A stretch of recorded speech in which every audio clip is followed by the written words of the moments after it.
Yo, himas ui umox tukukulot.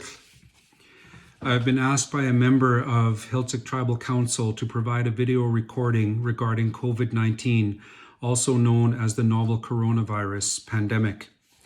I have posted several times about my concerns around this infection on social media and how it could potentially impact our nation. It is impossible for me to understate the importance of taking this issue seriously. I will try to explain it in terms that highlight the need to focus on ways and means to prevent the virus from spreading into our community. With the arrival of this virus, we are living in unprecedented times. The threat is very real. The issue with the novel coronavirus is that it is a brand new disease. It has never infected humans before late November 2019. As a result of this, no human being on the planet has immunity to this virus. The virus primarily affects the respiratory system of humans. It belongs to the same family of viruses that cause the common cold, but it is brand new. Because of this, we do not have any means to fight off the infection. The coronavirus infection is generally mild and does not cause severe disease in most people. However, there are segments of the population who are at increased risk of severe complications of this virus. The elderly, particularly over age 60, diabetics, those with lung conditions such as asthma or COPD, and those with weaker immune systems are at particular risk for severe complications. When I say severe complications, I mean severe breathing difficulties, respiratory failure, and inability to get oxygen into the body. As a result, many organ systems can fail, such as the heart, kidneys, liver, and brain. If this happens, it is called multi-system organ failure. Very few people survive if the infection progresses that far.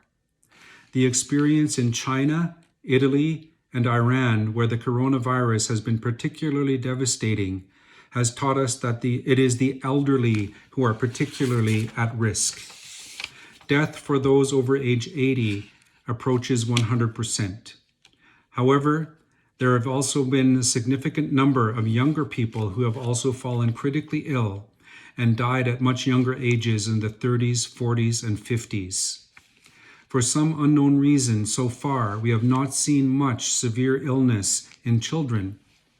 Only those children with compromised immune systems seem to become very ill from it. So children, teenagers, and young adults can contract the coronavirus infection, but they rarely become very ill. Many of them have mild or no symptoms at all.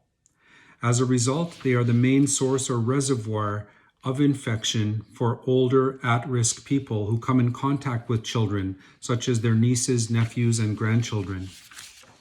The most important means at our disposal to protect the vulnerable right now is social distancing. This means avoiding all unnecessary contact with other people.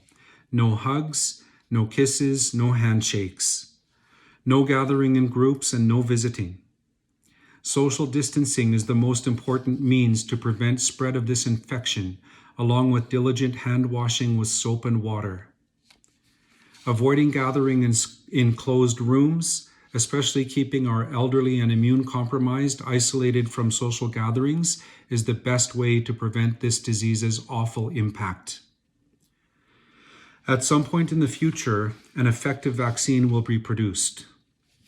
Once most people have been vaccinated and those who have recovered from the disease and have immunity, life can return to normal. In the meantime, all the efforts we take to maintain social distancing and avoiding the spread of this virus will mean lives will be saved. The more diligent we are, the more people will not get sick. Bella Bella is isolated.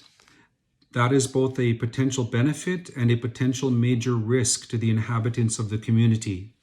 Because of isolation, it may take longer for the virus to make its way into the community.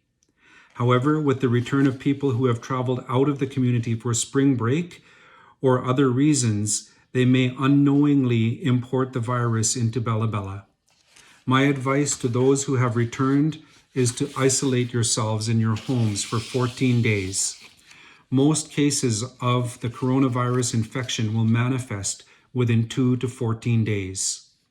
Those who become ill with fever, cough, weakness, fatigue, and difficulty breathing should contact the provincial health authorities by calling 811 for guidance about next steps. Those with severe breathing difficulties should go to the hospital, but ideally someone should call ahead to let them know you are coming so arrangements can be made for proper isolation procedures. By engaging in self-isolation and avoiding contact with others, we may limit the spread of this virus. At the current time, it is our best means to prevent a severe, uncontrollable outbreak. If we all take this responsibility seriously, we may save the lives of our precious elders, family members, and community members who are medically vulnerable with weaker immune systems. I would encourage each and every one of you to take a moment to consider what our guilas would guide us to do in the face of this coronavirus threat. Historically, our people have faced severe epidemics of smallpox and tuberculosis. If we had means to prevent those epidemics, I'm sure our guilas would have guided us to undertake those measures. Please take care of one another. Dig deep for reserves of compassion and patience with everyone in the community. Take time to educate each other and do not be quick to become angry in the face of this threat. We are all in this together. I send my love to you all, and I hope that by being vigilant and careful, we can avoid the devastation that this virus can cause. Life is precious. Let us stand together to guard life and each other until a lasting solution is found. Each and every one of you, take good care of yourselves. Good night.